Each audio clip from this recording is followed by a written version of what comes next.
मुख्यमंत्री शिंदे साहेबांचं हे स्टेटमेंट ऐकल्यावर मला एक भन्नाट कल्पना सुचली. आपण बतावणीच्या स्पर्धा ठेवूया का? म्हणजे रोज एक भन्नाट बतावणी ऐकायला मिळेल. कधी रामदास कदमांनी सांगितलेली बतावणी, कधी गुलाब पाटलांची बतावणी, कधी श्रीकांत शिंदेची बतावणी, तर कधी एकनाथ शिंदेची बतावणी. पण या सगळ्या बतावणींमध्ये आता जी बतावणी, जो प्रश्न तुम्ही मला विचारलाय, मला वाटतं या बतावणीचा प्रथम क्रमांक आला पाहिजे.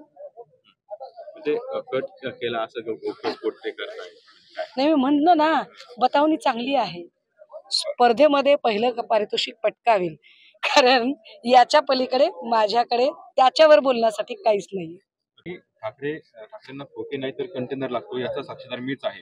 पक्षप्रमुखांना सत्तेत मोह आधीपासूनच होता. वा वा, चांगली गोष्ट आहे.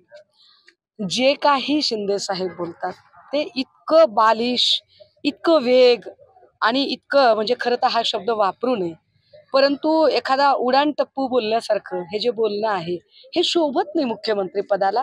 आणि त्यामुळे अशा बोलण्यावर आपण काही व्यक्त व्हावं किंवा माझ्यासारख्या एखाद्या अभ्यास करणाऱ्या माणसाने व्यक्त व्हावं, मला असं अजिबात वाटत नाही. म्हणजे हे वाईट आहे, हे दुर्दैव आहे की मुख्यमंत्र्यांच्या बोलण्याला खरं तर प्रतिक्रिया दिली पाहिजे, पण प्रतिक्रिया देण्याच्या लायकीचीही जर स्टेटमेंट्स येत नसतील तर वाईट आहे.